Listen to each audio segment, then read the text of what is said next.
Tiago, capítulo 5,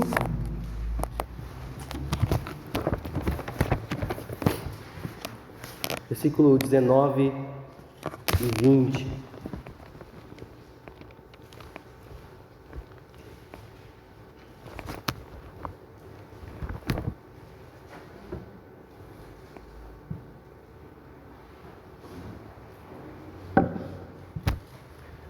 O que você faria se visse uma pessoa em perigo iminente?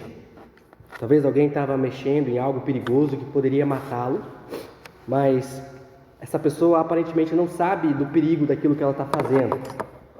Você sabe. Você sabe que o que ela está fazendo é perigoso e pode matá-la. O que você faria se visse uma pessoa em perigo iminente?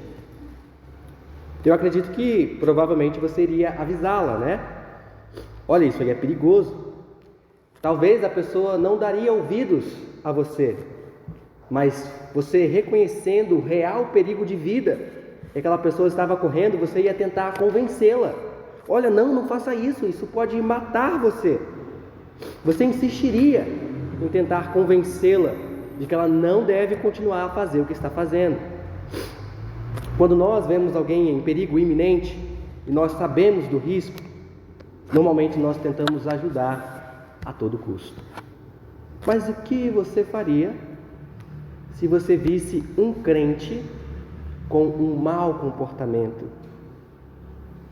Você sabe que um comportamento pecaminoso, você sabe que o que ela está fazendo é errado, e você sabe que, por mais que outras pessoas cometam os mesmos pecados, ou pecados ainda piores, você entende como crente que o que ela está fazendo é errado e ela está correndo perigo. O que você faria caso você visse um crente vivendo uma vida errada,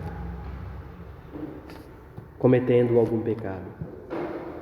Talvez a nossa tendência seria ignorar. Melhor deixar quieto. Eu não vou me intrometer nisso não. Quanto mais mexe, mais fede. Talvez outros seriam tentados a ter uma outra atitude, não de ignorar, mas de fofocar. Iriam atrás de alguém e diriam: menina, não sabe o que eu vi. Talvez outros seriam mais rebuscados, né? Iriam dizer: irmão, deixa eu compartilhar um pedido de oração com você. Sabe fulano? Pois então, eu vi ele fazendo isso, isso e isso. Essas são duas reações possíveis a nós quando nós vemos alguém vivendo e cometendo algum pecado. Mas será que são reações corretas? Será que são reações bíblicas? Será que é a maneira que Deus quer que a gente reaja aos crentes que vivem em pecado? No final da sua carta, capítulo 5, versos 19 e 20, Tiago está fazendo um chamado aos crentes, membros da igreja, que tomem uma atitude. Ele está exortando e desafiando os crentes a arregaçarem as mangas e ajudarem aqueles que estão fracos e se desviando da verdade. Olha só o que ele diz no capítulo 5, verso 19, Tiago 5, 19. Meus irmãos, se algum entre vós se desviar da verdade e alguém o converter, sabei que aquele que converte o pecador do seu caminho errado, salvará da morte a alma dele e cobrirá uma multidão de pecados. Tiago está nos convocando à ação. Mas antes da gente examinar esse texto, vamos orar. Meu Deus, eu gostaria de pedir que o Senhor amoleça nossos corações para que essa verdade entre em nosso ser como uma flecha, para que a gente não saia daqui, Deus, da mesma maneira que entramos, apáticos, da mesma maneira que chegamos hoje à noite, Deus, pessoas totalmente desviadas da Tua palavra. Que o Senhor nos desperte, tanto quanto ao nosso próprio pecado que mantemos em nosso coração, quanto ao nosso dever de buscar aqueles que estão se desviando. É o que eu clamo a Ti em nome de Jesus. Amém. A verdade central destes dois versículos pode ser resumida na seguinte frase: Nós precisamos tentar resgatar do seu estilo de vida pecaminoso aqueles que se desviaram da verdade, a fim de que eles sejam livres da morte e seus pecados sejam perdoados. Nós precisamos tentar resgatar resgatar do seu estilo de vida pecaminoso aqueles que se desviaram da verdade, a fim de que eles sejam livres da morte e os seus pecados sejam perdoados. Em primeiro lugar, eu quero ver com os irmãos a necessidade que nós temos de tentar resgatar aqueles que se desviaram da verdade. Tiago mostra isso no verso 19 e um pouquinho também do verso 20. Ele fala sobre a necessidade que nós temos de tentar resgatar os que se desviam da verdade. Ele vai descrever para nós esse tipo de pessoa, essas pessoas que se desviam da verdade. Primeiro, a gente precisa entender que Tiago aqui está falando com crentes e sobre crentes. Ele fala, meus irmãos, ele volta a usar aquele pronome de tratamento preferido que ele tem nessa carta. Ele fala, meus irmãos, logo a gente deve assumir que ele está falando com crentes. Ele está falando com crentes e sobre crentes que estão se desviando da verdade. Este fato também, a este argumento se acrescenta o fato de que esses crentes ou essas pessoas que se desviam da verdade, elas estão entre eles, ou seja, elas faziam parte da igreja. Se algum entre vocês se desviar da verdade, Tiago está falando aqui sobre crentes, ou pelo menos sobre pessoas que professam ser crentes. O fato é que nós não conhecemos o coração, Deus o conhece. Mas pelo menos Tiago está se dirigindo para pessoas que professam fé em Jesus Cristo. Essas pessoas de dentro da igreja estão se afastando da verdade, estão abandonando a verdade. Mas qual é a verdade? Que verdade é essa que eles estão abandonando? Que verdade é essa cuja qual eles estão se desviando? E verdade aqui pode ser entendida em dois sentidos. Primeiro, uma verdade doutrinária, ou seja, esses crentes estão se afastando da verdade do Evangelho. O mesmo que estava acontecendo com os crentes da Galácia. Paulo escreve para os crentes da Galácia a carta aos Gálatas, porque eles estavam se afastando do verdadeiro Evangelho, da verdade doutrinária. Jesus disse em João capítulo 17, santifica-os na verdade. O que é a verdade? João 17, santifica-os na verdade, a tua palavra é a verdade. As escrituras que nós temos em mãos, isso é a verdade. Paulo fala sobre dois hereges, Himeneu e Fileto, que também se desviaram desta verdadeira doutrina. Eles começaram a ensinar mentiras acerca da ressurreição de Cristo. 2 Timóteo capítulo 2, no verso 18, se referindo a Himeneu e Fileto, Paulo fala, estes se desviaram da verdade, asseverando que a ressurreição já se realizou. Estes estão pervertendo a fé de alguns. Então, alguns crentes da igreja de Tiago estavam abandonando a verdadeira doutrina para crer em mentiras. Abandonar ou ser desviado da verdade é ser afastado, é ser desviado da verdadeira doutrina. Em segundo lugar, verdade aqui também pode ser entendida um outro sentido, que está ligado ao primeiro sentido, né?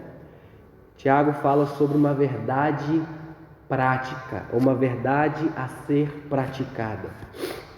Ou seja, os crentes que se desviam da verdade aqui também estavam se desviando não apenas de maneira doutrinária, mas se afastando também de práticas corretas, práticas verdadeiras.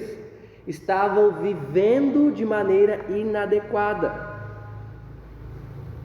E muitas dessas práticas foram ensinadas na carta que Tiago escreveu. Tiago está dizendo: alguns entre vocês estão vivendo de maneira inadequada aquilo que eu acabei de ensinar. Quais foram os ensinos de Tiago durante toda a sua carta? Capítulo 1. Tiago ensina sobre as provações. Talvez algum desses crentes estavam olhando as provações não como algo benéfico, que Tiago disse que é benéfico.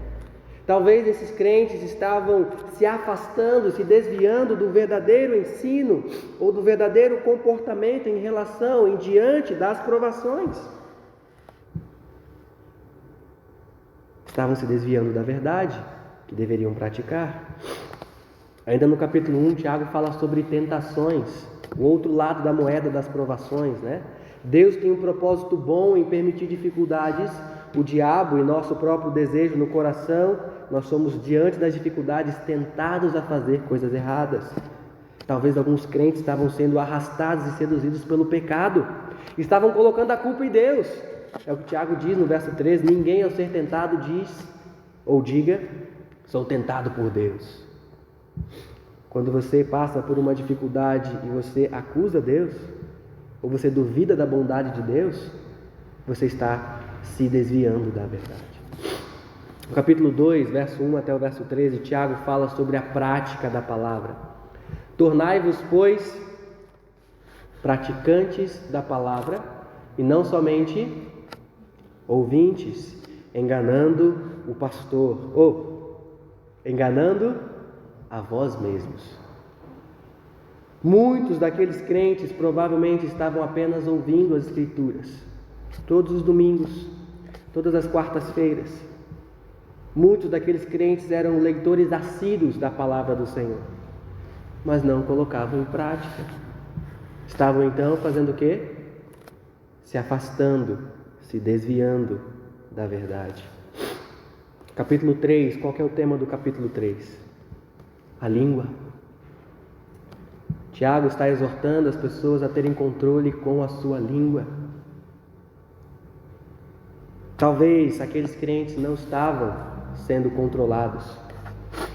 Se Tiago escrevesse hoje em dia sua carta, eu acho que ele iria dizer também para nós tomarmos cuidado com os nossos dedos, né? Que não falam, mas falam muito. Hoje em dia tem pessoas que são ousadas nos dedos, falam o que querem, da maneira que querem, para quem querem. As indiretas são ao rodo, né? Na internet. Não tem coragem de olhar nos olhos e confrontar. Tiago está falando com crentes que se desviam da verdade quando se utilizam da língua de maneira pecaminosa. Eles se afastam da verdade. Do capítulo 3, final do capítulo 3 até o capítulo 5, nós temos um grande tema. Tiago trata de várias coisas, mas ele fala principalmente do mundanismo. Ou seja, crentes que vivem se enamorando, flertando com as práticas e condutas pecaminosas do mundo. Ele fala de crentes que tinham uma sabedoria, que era uma sabedoria descrita por ele como terrena, animal e diabólica. Tiago diz: esse tipo de sabedoria não presta, não. Tiago fala também dos crentes que estavam, por causa do mundanismo, o amor ao mundo, estavam brigando e fazendo guerras entre si. Ele fala de crentes que amavam o mundo, os prazeres do mundo, mais do que a Deus. Crentes que ele chama de adúlteros e adúlteras. Crentes infiéis. Quando Tiago está falando aqui no capítulo 5 sobre algumas pessoas que talvez estavam se desviando da verdade, Tiago está falando sim da crença correta que nós devemos ter e não devemos nos afastar. Mas Tiago está focando também nessa crença correta que nos leva a uma conduta. Porque aquilo que nós cremos é aquilo que nós praticamos. E Tiago disse: toma cuidado, porque vocês estão se desviando da verdade.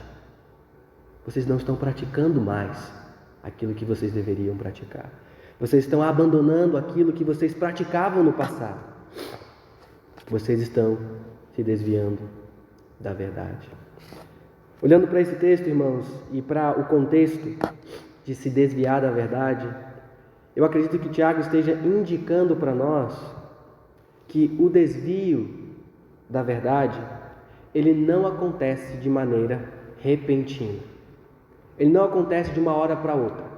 Uma hora ele é o super crente e no outro dia ele já é o crente desviado, mais afastado de Deus possível. Não é assim que acontece.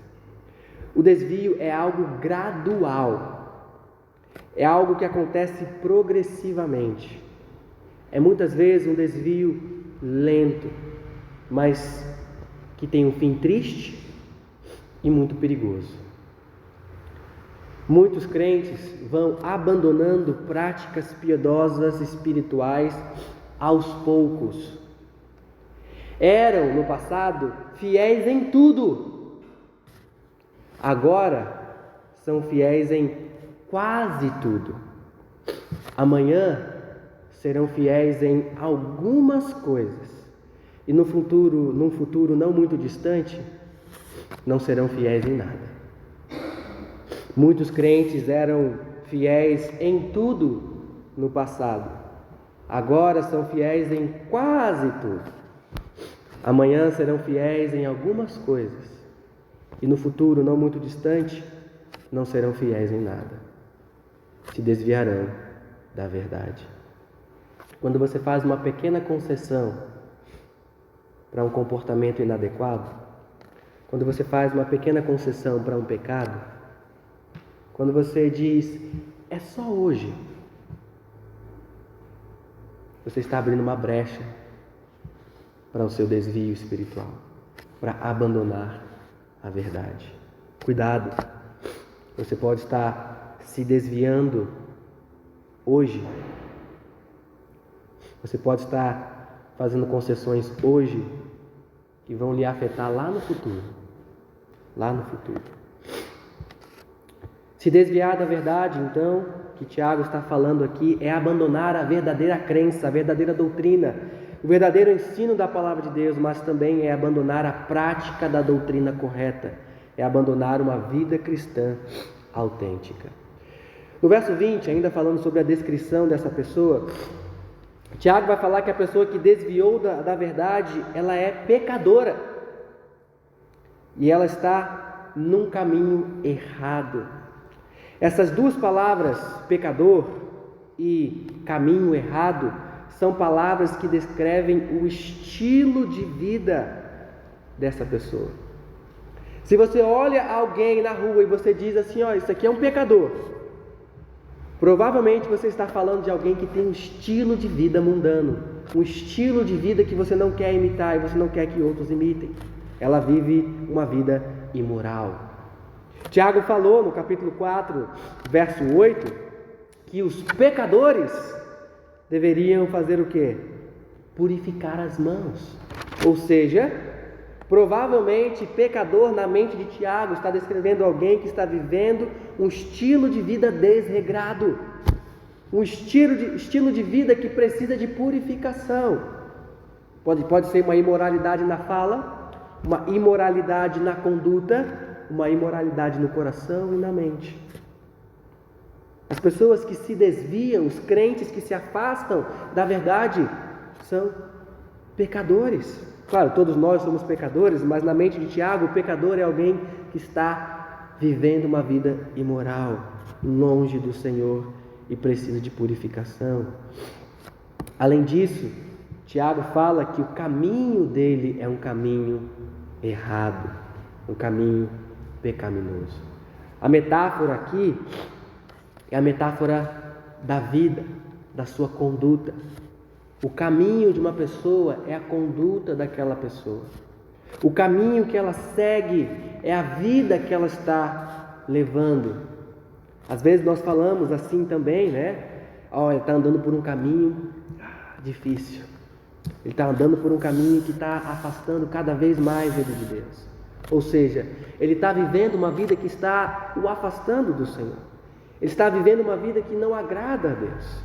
Então Tiago está descrevendo a pessoa que se desvia da verdade, ou o crente que se desvia da verdade, como sendo aquele que ignora tanto a verdade da doutrina, quanto a conduta correta. Esta pessoa é descrita como uma pessoa pecadora, que vive um estilo de vida pecaminoso e errado. Mas o que nós, crentes, devemos fazer em relação a essa pessoa? Qual atitude nós precisamos tomar para que essa pessoa possa ser alertada sobre este estilo de vida? Nós temos de tentar converter essa pessoa do seu caminho errado.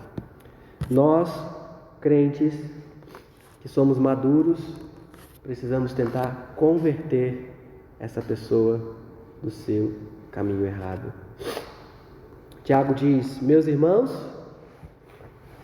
se algum entre vós se desviar da verdade e alguém o converter, verso 20, sabei que aquele que converte o pecador do seu mau caminho salva da morte a alma e cobre uma multidão de pecados. A palavra converter aqui tem justamente aquela ideia de fazer uma meia volta. É você dar um giro de 180 graus. Você caminha de um lado e quando você é convertido, você volta na direção oposta daquele caminho. Conversão tem esse sentido, dar uma meia volta. Muitas vezes nós usamos, e também a Bíblia usa essa palavra, para descrever uma conversão espiritual. Eu fui convertido, eu me converti a Cristo quando eu tinha tantos anos de idade. Então, você está falando sobre o dia em que você creu em Cristo como seu Salvador. Mas Tiago aqui não está falando sobre conversão espiritual, no sentido de salvação. Lembra? Nós estamos falando sobre crentes que professavam uma verdade e agora se desviaram dessa verdade. Tiago está falando sobre uma missão de restauração e de resgate.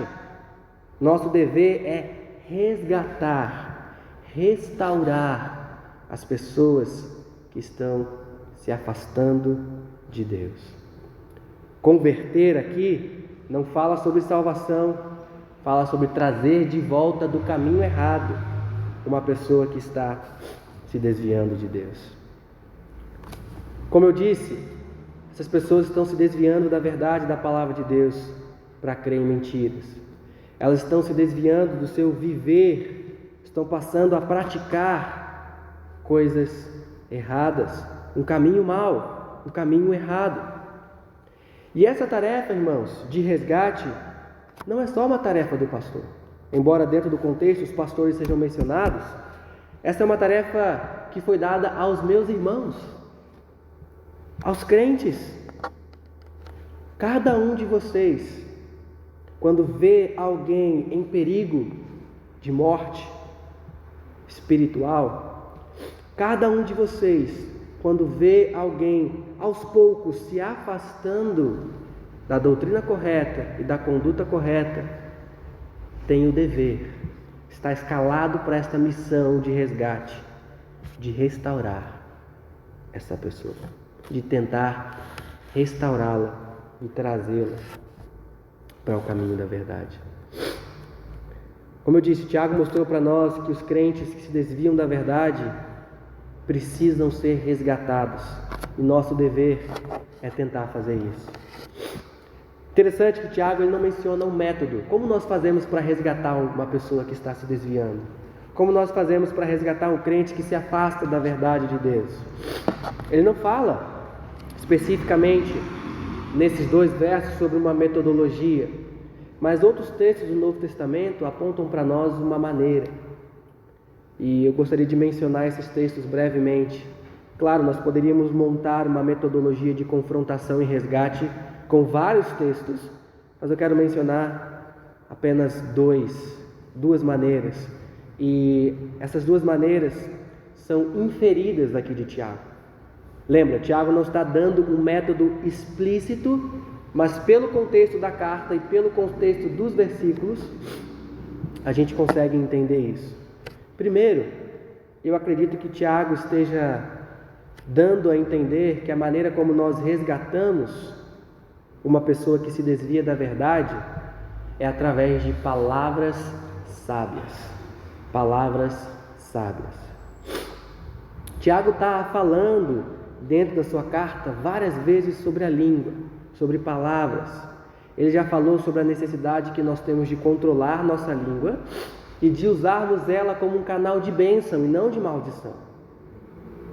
Ele também falou sobre como nós devemos tomar cuidado para não nos queixarmos uns dos outros e também não falarmos mal uns dos outros. Capítulo 4, verso 8 e verso 11. E também nós percebemos em outras passagens das Escrituras sobre essa necessidade de usar as palavras com sabedoria para confrontar e resgatar as pessoas. Por exemplo, Mateus capítulo 18, verso 15, Jesus diz que quando alguém peca contra nós precisamos ir até aquela pessoa e repreendê-la. Mateus capítulo 18, verso 15, se teu irmão pecar contra ti, vai, repreende-o entre ti e ele só. Se ele te ouvir, ganhaste a teu irmão. Interessante que as palavras são parecidas com aquilo que Tiago está falando aqui, né?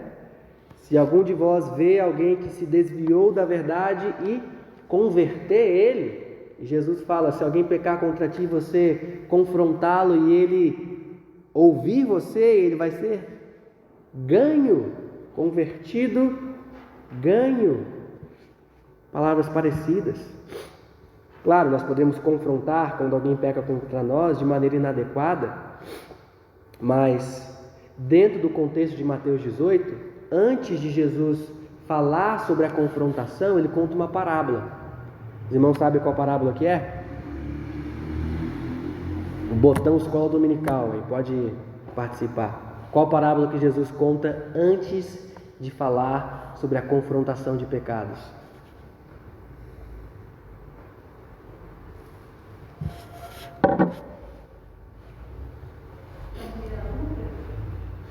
Não,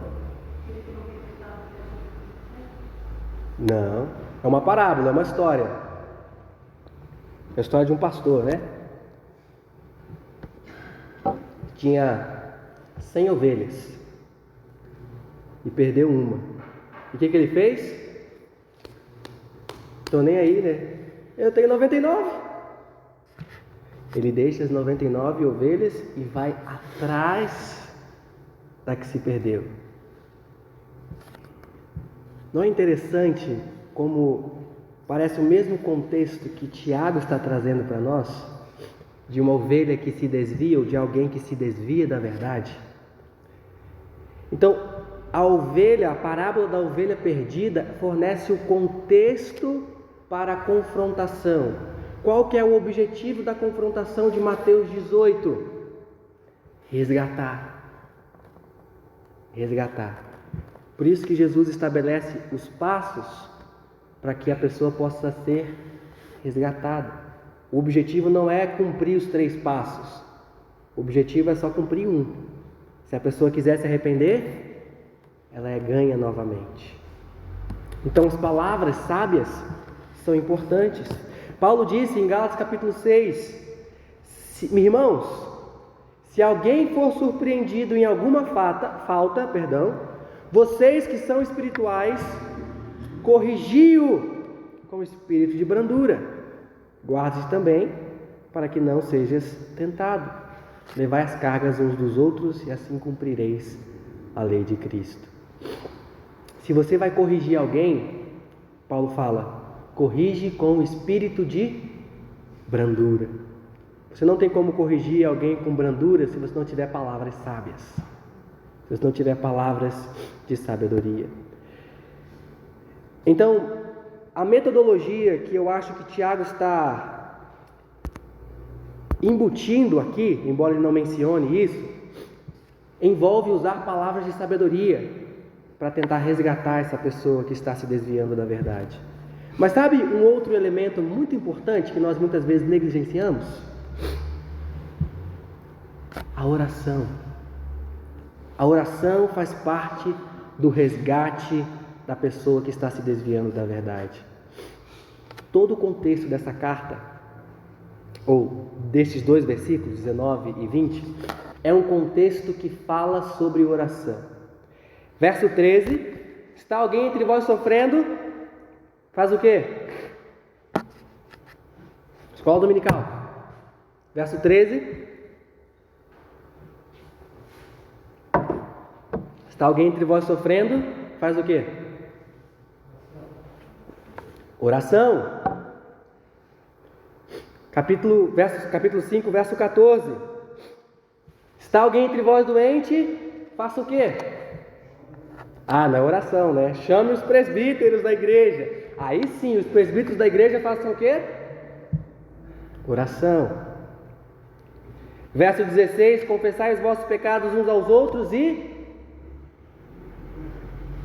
orai uns pelos outros. Verso 17 e 18, Tiago fala sobre o poder da oração ilustrado na vida do profeta Elias.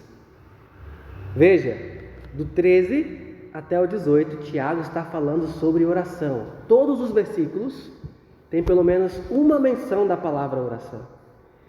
Então, é dentro desse contexto que Tiago está dizendo: tente resgatar os que estão se desviando da verdade, mas faça isso com oração fervorosa. Faça isso orando: Deus, quebra o coração dele. Deus, me dê palavras de sabedoria, Senhor, para aquela conversa difícil que eu vou ter que ter. Deus, me dê as respostas adequadas. Não permita que eu amacie a conversa, mas que eu confronte com brandura e com sabedoria. A oração é o contexto.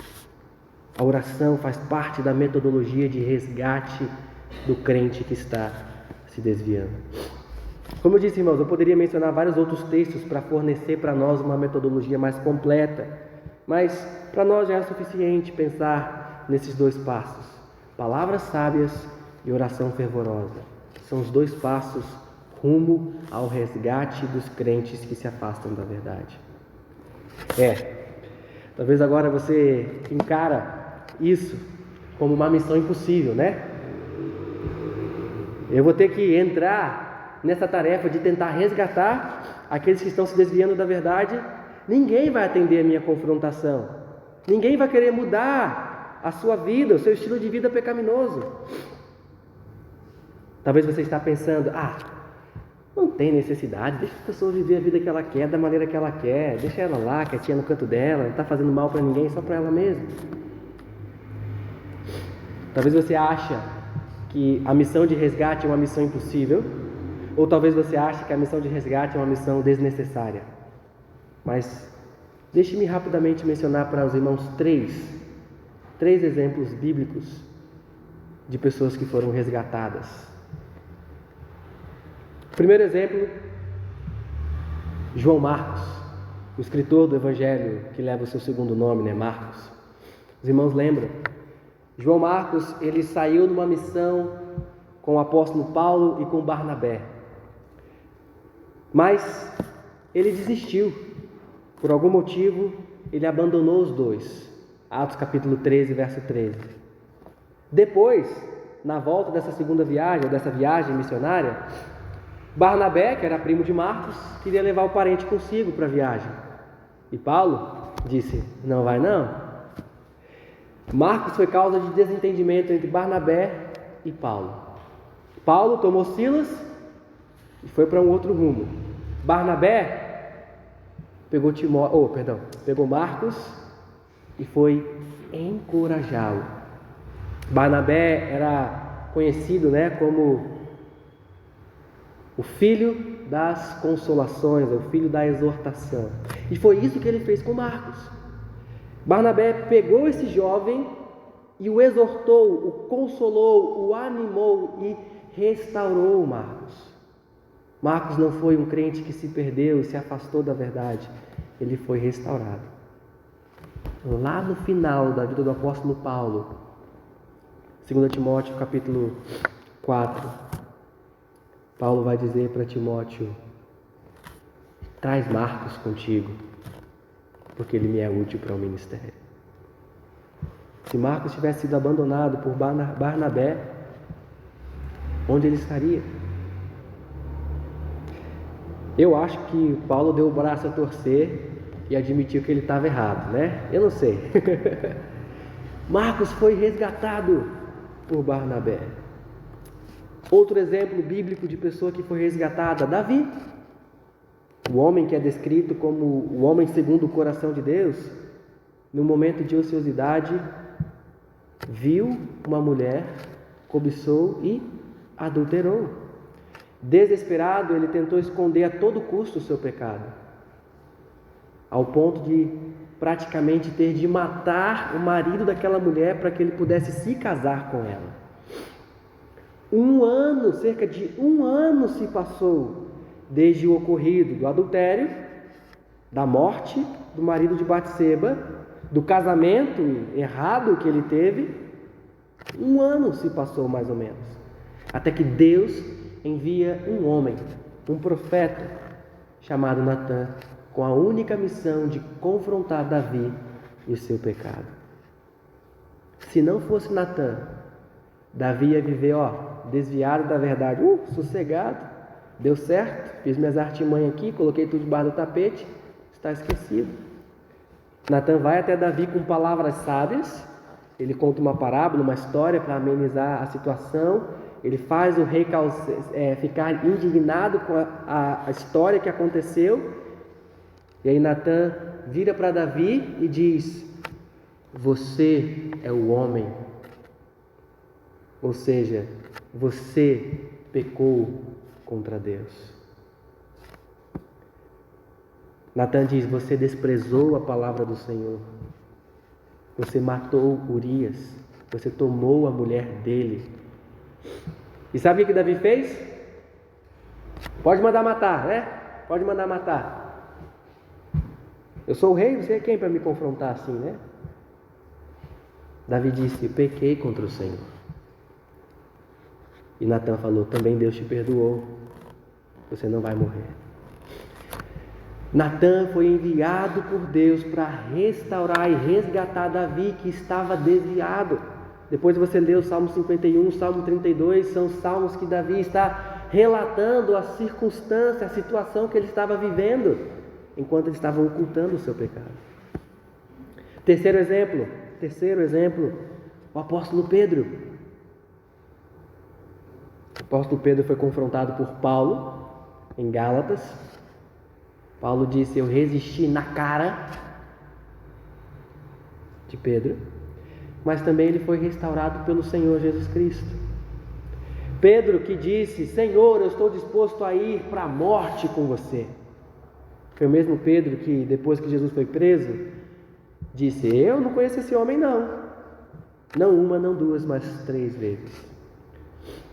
Este mesmo Pedro que negou o Senhor e fitou os seus olhos, como no relato de João, fitou os olhos, Jesus olhou para ele no momento em que ele o negou a 3ª vez. Esse mesmo Pedro foi o Pedro que encontrou Jesus na praia e por 3 vezes foi convidado: apacenta as minhas ovelhas. Pedro foi restaurado por Jesus. Pedro que se desviou foi trazido de volta para perto de Cristo. Irmãos, talvez você ache que essa missão é uma missão impossível. Talvez você pense que não tem necessidade de restaurar ninguém. Mas o fato é que Tiago está nos chamando a agir. E esta ação demanda de nós que nós vamos até as pessoas que estão se desviando. E com palavras sábias e muita oração, nós as convidemos para retomar o caminho da verdade. E você? Vai tentar resgatar aqueles que estão se desviando? Ou você vai simplesmente deixá-los morrer? Como eu disse, Tiago está nos convocando a agir, mas será que vale a pena você entrar numa missão que pode lhe causar muitas dores, muitas tristezas e muitos danos? Tiago, no final do verso 20, ele mostra para nós os resultados quando nós conseguimos resgatar com a graça de Deus alguém que se desvia. Ele faz isso para nos incentivar. São 2 resultados, eu menciono rapidamente para os irmãos. Primeiro, livramento da morte. Segundo, perdão de pecados. Verso 20, Tiago fala: sabei, pois, que aquele que converte o pecador do seu caminho errado salvará da morte a alma dele e cobrirá multidão de pecados. Primeiro resultado, primeiro benefício de resgatar, ou quando alguém é resgatado do seu caminho errado, é o livramento da morte. Tiago fala que salvará da morte a alma dele. Salvar aqui, irmãos, não está falando sobre salvação espiritual, lembra? Salvação, eu mencionei isso para os irmãos algumas quartas-feiras atrás. É um termo muito amplo. A gente usa esse termo várias vezes, de vários sentidos que não estão relacionados à salvação espiritual. Na praia, tem o guarda-vidas, que antigamente era chamado de salva-vidas. Isso significa que ele morreu na cruz para resgatar a gente dos nossos pecados? Claro que não, né? Algumas vezes você poderia dizer: olha, essa pessoa me salvou. Uma vez eu estava na outra igreja e o pastor, ele ficou doente, e na época era só ele, tinha acabado de formar no seminário, se eu não estou enganado, e à tarde ele falou: Flávio, você pode pregar à noite? Eu falei: posso, eu não estou muito bem, pode pregar à noite? Posso. O pastor vira e mexe, inventava de fazer alguma coisa, ficava com dores nas costas, né? Então ele ficou mal, não conseguiu pregar. Eu falei: eu posso. E no dia ele falou assim: obrigado, Flávio, falou na igreja, né? Você me salvou. Isso significa que eu morri na cruz por ele e por causa de mim ele vai para os céus? Não. A gente usa o termo salvação de várias maneiras. Significa que eu livrei ele, eu ajudei ele de alguma maneira. E no mesmo sentido Tiago está usando aqui. Mas pastor, ele está falando sobre salvar a alma. Sim, sabia que a palavra alma significa também vida? Mentira, pastor, significa. A alma da pessoa muitas vezes é retratada como a vida dela. Deixa eu te dar um exemplo. Marcos capítulo 8. Jesus fala assim: quem quiser, pois, salvar a sua vida. Sabe qual palavra é a palavra vida lá? Literalmente é a palavra alma, a mesma palavra que Tiago está usando aqui, psique, como é usada hoje em dia. É de onde vem a palavra psicologia também. E Jesus fala: se alguém quiser salvar a sua psique, a sua vida, vai perdê-la. Quem quiser, ou quem perder a sua vida, a sua alma, por causa de mim e do Evangelho, salvá-la-á. E olha só como é que interessante. Verso 36 de Marcos 8, Jesus fala assim: que aproveita o homem ganhar o mundo inteiro e perder a sua alma. A mesma palavra que ele acabou de usar no contexto do verso anterior. Então, vida, ou melhor, alma, dependendo do contexto, pode significar a pessoa inteira, a vida dela, mas também pode significar só a parte imaterial daquela pessoa, a parte espiritual dela. Então, quando o Tiago está falando aqui sobre salvar da morte a alma da pessoa que se desviou, eu não acredito que ele está falando sobre uma salvação espiritual, mas está falando sobre um livramento de uma morte física. Parece que é esse o contexto que Tiago está nos falando. Ou seja, aqueles que se desviam da verdade estão caminhando pelos caminhos errados, vão praticar mais e mais pecados. Vocês sabem, vocês já viram isso. Crentes que se afastam da verdade de Deus, quando saem da igreja, passam a praticar os piores pecados que você nem imaginaria. Praticam pecados até piores que os pecados dos incrédulos. E vocês sabem que quando alguém se desvia da verdade, Deus ele pode mandar a morte como uma disciplina para aquela pessoa. O velho texto de 1 Coríntios capítulo 11: quem come e bebe sem discernir o corpo do Senhor, come e bebe de juízo para si. E Paulo diz: este é o motivo, esta é a razão, porque entre vós existem muitos fracos, doentes e muitos que dormem ou muitos que morrem. Deus pode matar alguém que se desvia da verdade. Então, quando nós, como crentes, vamos atrás dessa pessoa e resgatamos ela, nós estamos livrando ela de morrer fisicamente. O próprio contexto de Tiago fala sobre isso, né? Tiago está falando sobre alguém doente, que essa doença foi causada por causa do seu pecado, por algo que ela cometeu e não tratou. Esse é o contexto que Tiago está dizendo. Davi, no Salmo 32, que eu mencionei, ele disse assim: enquanto eu não confessei o meu pecado, eu me cansava chorando o dia inteiro.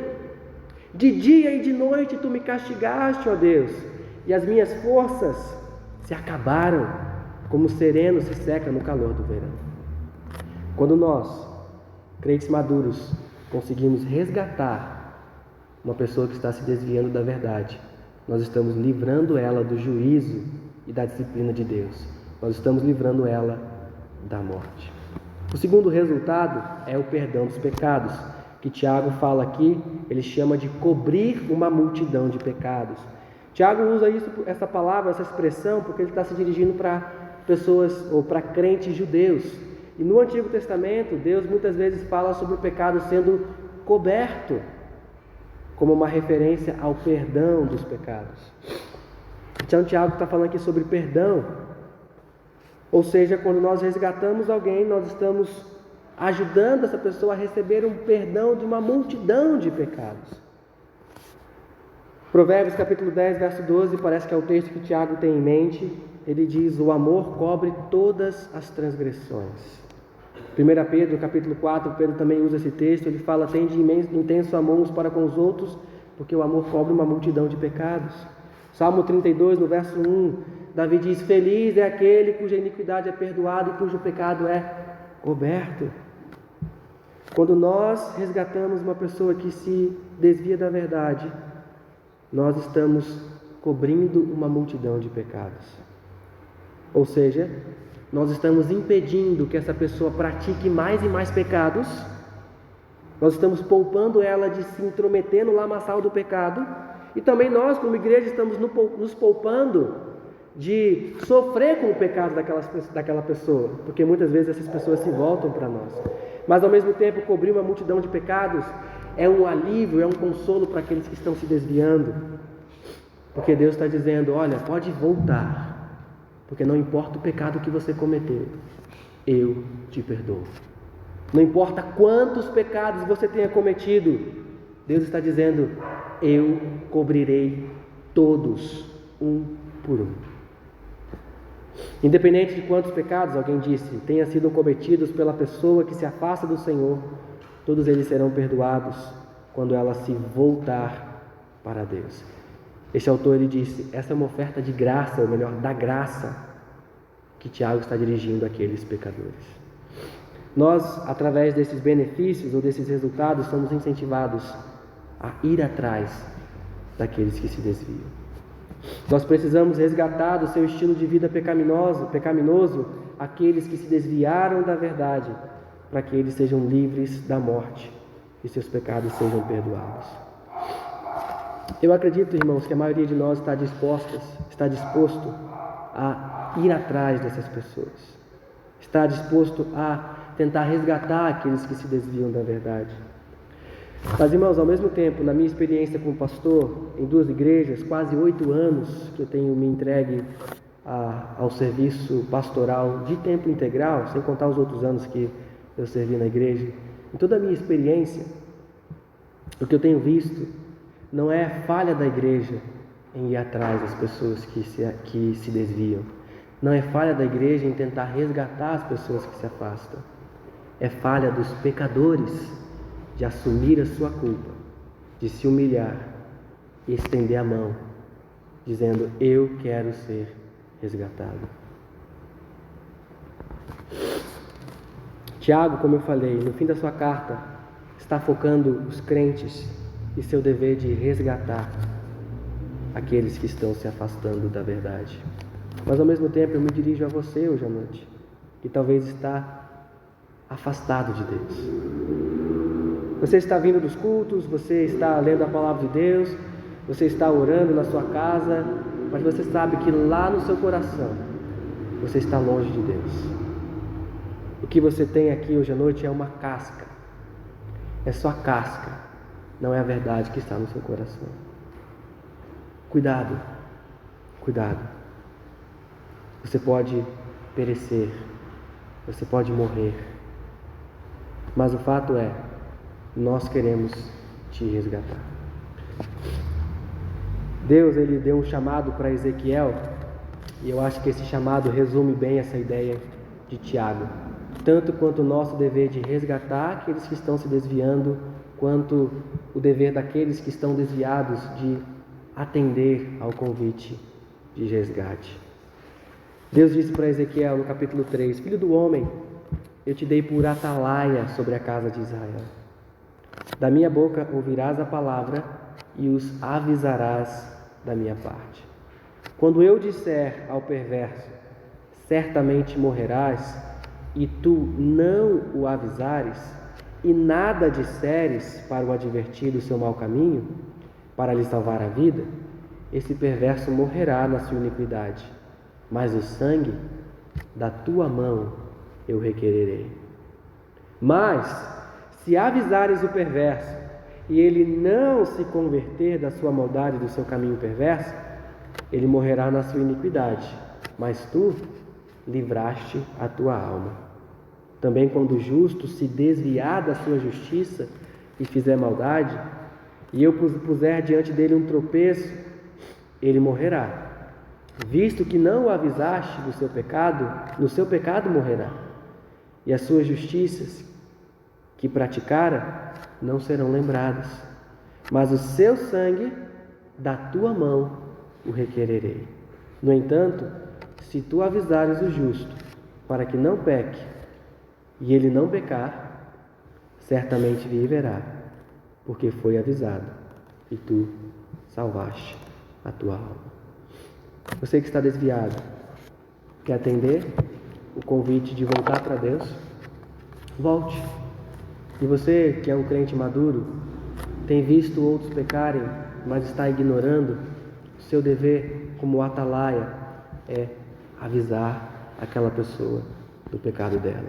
Se ela não quiser se arrepender, você está limpo do sangue dela. Ela pagará pelo seu pecado. Vamos curvar nossas cabeças e vamos fazer uma oração.